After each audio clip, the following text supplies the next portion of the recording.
Hello everyone, welcome to the Ranting Shop. It's me, Melissa, and today we're going to be doing the final episode of Young, Famous, and African, episode 9. I think it's called Trials and Tribulations. Let's get into it. So we left off where everybody's at Nadia's event, and we have Fantana and Zari going back and forth about who said what to Diamond, what did you say to Diamond about me, and why do you think that if you said it to me I'd have a stroke? And Zari really wants to know what Diamond said, and Fantana is just not saying anything and is making it seem like Diamond said those things, right? Which is probably why Zari did that post on social media a couple of weeks ago where she was very emotional and she felt like Diamond was putting her in a compromising situation that wasn't fair, considering she had nothing to do with it, right? And made her seem to Fantana like she's obsessed with Diamond and she's very controlling of who Diamond sees. And I don't necessarily think that's the case, but that's how she felt based on what Diamond said to her, which is disrespectful. And so Kani is like, okay, you know what? I don't like seeing women fight over men. Like, there's no need for the name calling. There's no need for none of that over a man, right? So she decided to have a meeting with herself, Zari, Swanky, Diamond, and Fantana to kind of iron out the issues. Before that takes place, Louis and Naked go to Diamond's house to, catch up with him and let him know what's been happening with the women behind his back. And basically, they're telling him these women are fighting and calling each other names. So Louis is saying, why is it so comfortable for Fantana to go up to Zari and disrespect her in that regard? And Diamond basically is not giving really any explanation. He's not holding himself accountable to anything. He's basically making it seem like, oh, it's the women that's causing the drama. It's nothing to do with me, when it's everything to do with him. So they're trying to poke him to get him to say what is it that you told Fantana, and he refuses to say, right? Louis spoke about Fantana and that he and Fantana are not compatible. He saw Fantana, she looked good, and I think it was more of a superficial attraction he had with Fantana. But now that he's seeing, I guess, her behavior and the way she handles certain things, he realizes that she's a bit too immature for him. According to Diamond, him and Fantana have an understanding. Now, what I think that understanding is the fact that they're keeping it casual. They're keeping it very surface level, and it works for him and it works for Fantana. And he wanted everybody to know that that's not his girl. They just have an understanding. So then Diamond brings up the situation with Naked and Kaylee, and that he just dangles things in front of Kaylee but has never really made the decision. So the conversation completely shifts, and then it's like, okay, things are gonna come to a change. We're gonna up the level and it's gonna come sooner than you think.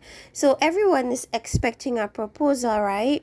That's what everybody's thinking. That's not what happens, but we're gonna talk about that later. So Fantana, all of them are meeting with Kani and Diamond to sort out the situation. Fantana is aggravated because she fought with Zari the night before. She doesn't want to see Zari. She doesn't want to be friends with Zari, and she's fine with that. And Kani is like, no, but it's because you're in this group and this group is a family and blah, blah, blah, blah, blah. First of all, Kani, this group is not a family because you guys do not like each other. You guys are just family for TV. You are family for this money, for Netflix, but you guys are not a real family. So I need you to stop using this term so superficially, right? So essentially, Kani is like, get along because you're gonna be in this family and you guys need to sort out your stuff. She's like, no, I'm not gonna do that. So the whole time Fantana basically stood firm on what she felt like, which is, I don't care what Zari says. I don't want to be Zari's friend. She could jump off a cliff, whatever she was saying, I don't care. And she was saying that in front of Diamond.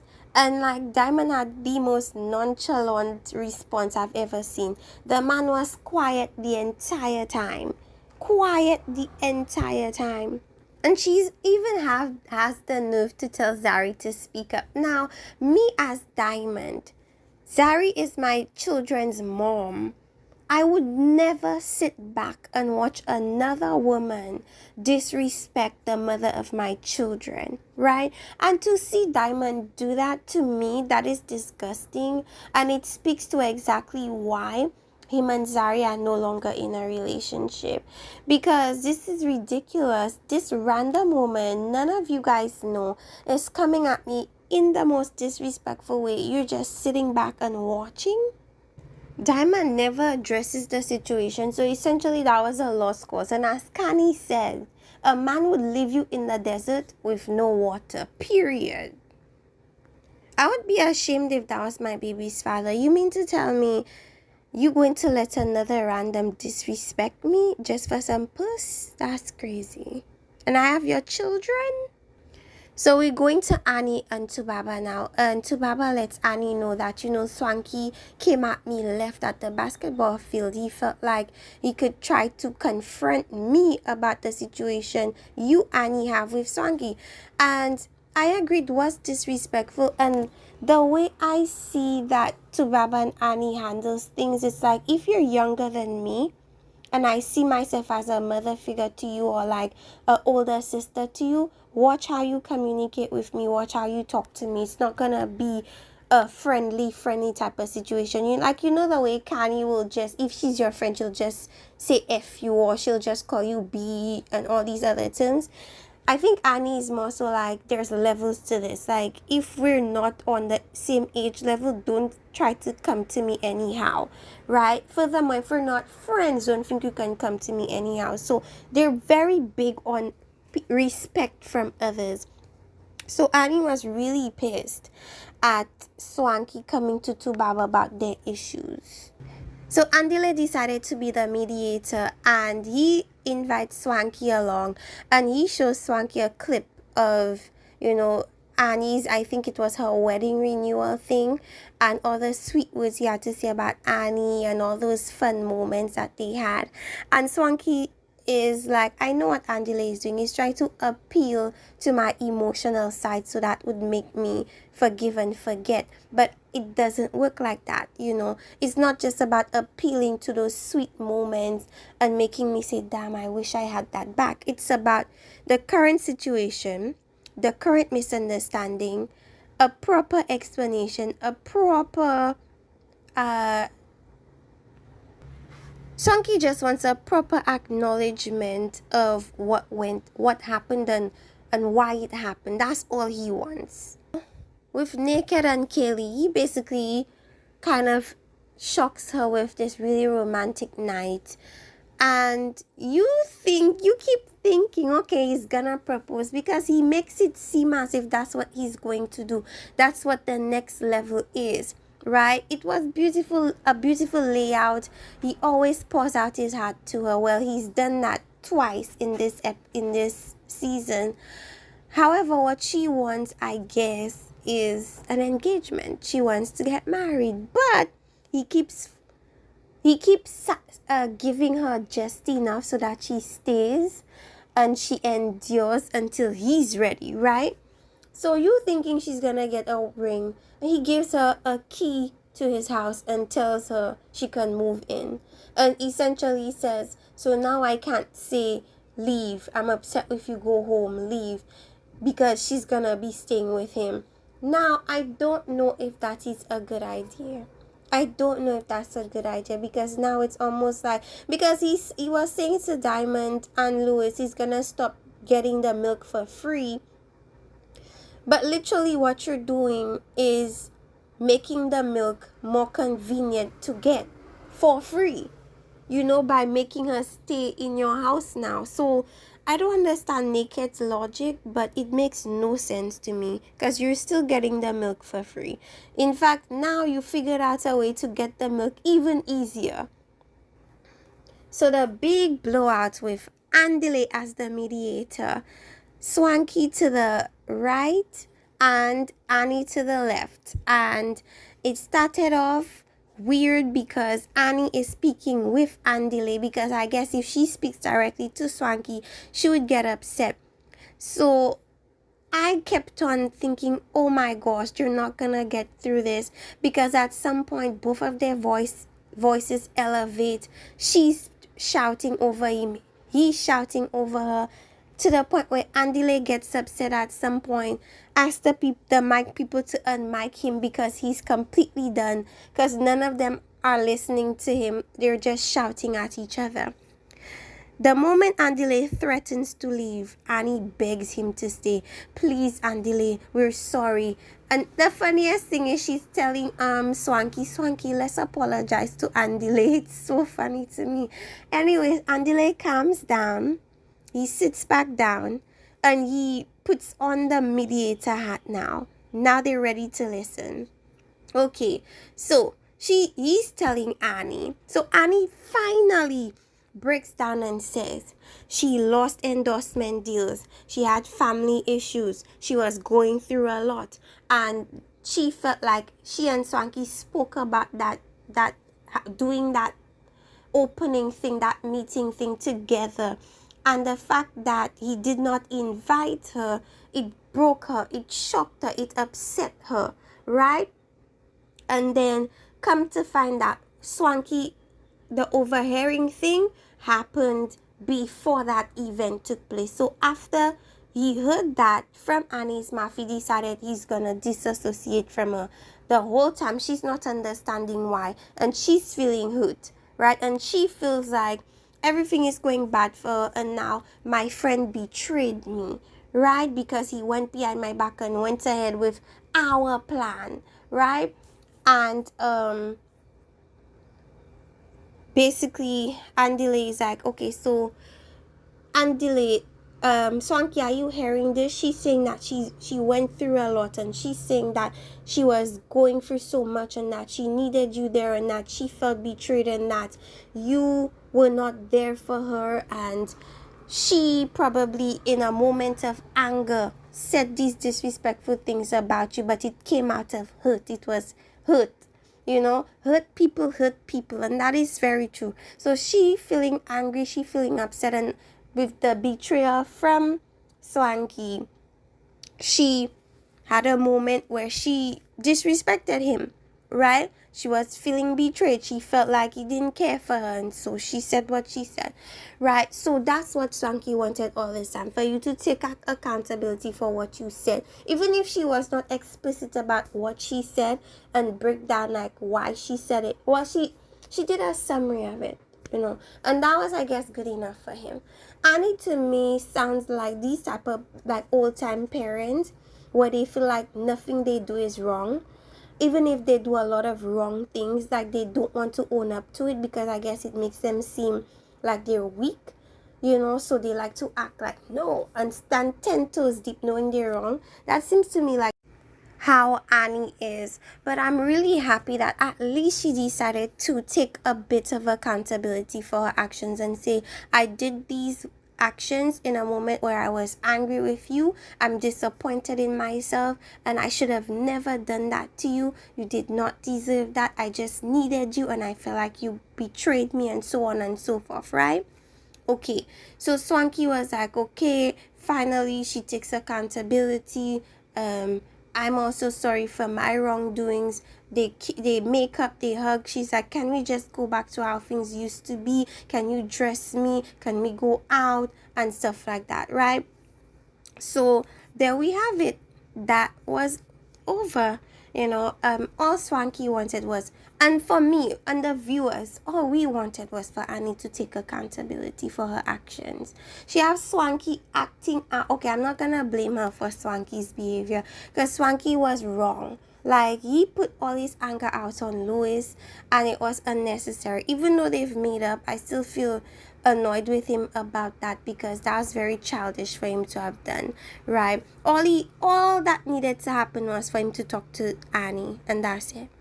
So now they're good, happy for them.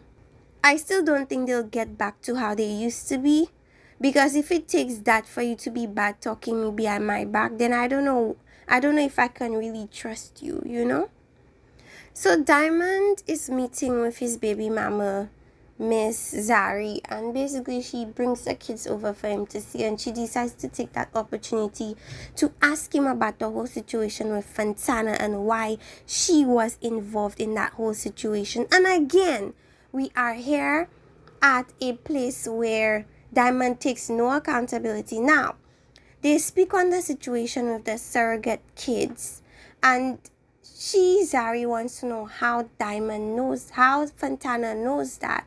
I sincerely believe Diamond in that instance when he says he's not the one that brought it up. Because for some reason, I don't think he did. Because I remember early on in the season, Zari brought it up to... Wait. Okay, so I went back to episode 5 where they're at the polo match, and Zari is right. Fontana is the one that brought up her wanting to have a kid with Diamond. Where could she have gotten that information from if not from Diamond? Because Zari did not pillow talk with Fontana, and she did not disclose that information to anybody in the group prior to when Fontana decided to let the group members know of Zari's personal business. So she's right. Diamond definitely told Fontana the information. That literally had nothing to do with Fontana. So for Diamond to disclose that to Fontana was disgusting. Like, you don't even know Fontana. Why are you telling her your personal business with Zari and painting Zari to be this bitch? And then when Fontana disrespects her, you don't do anything because you know that you gave her ammunition to disrespect Zari. And as somebody's baby's father, that's not the way to approach things. Now, to me, it's clear that Diamond is the type of person nobody makes him accountable for anything. Clearly, he's not somebody that's used to taking accountability. Because whenever he's confronted with his wrongdoing, he's quiet or he says nothing, which I think is disgusting, but let's move on. And that's not a mark of a true man. He's still a boy.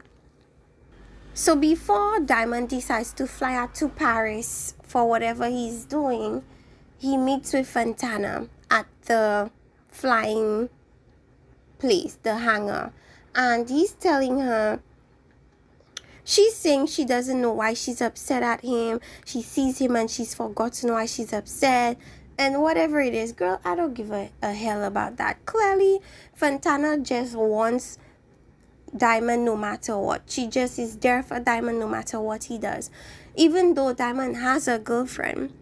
I saw them on social media not too long ago. So, Fontana clearly is just for a storyline, clearly. But, she's there. He's letting her know he's leaving. He's going to Paris, whatever the case is. He gets on the plane and they kiss. And I'm like, okay. And that's the end of the season. I don't know why that particularly is what the end of the season is, but that's the end. And it was like, okay. At least we know that Annie and Sonky have somewhat made up. It was a better discussion the second day around. As far as Fontana and Diamond, that was just for a storyline. The same way that Zari and Andile was just for a storyline, because bear in mind, all this time, even from the first season, granted we don't know when it aired and when they filmed, but Zari has always had a partner on social media. She's always had her partner on social media. So the thing with Andile never made sense to me. I'm like, you're clearly playing games.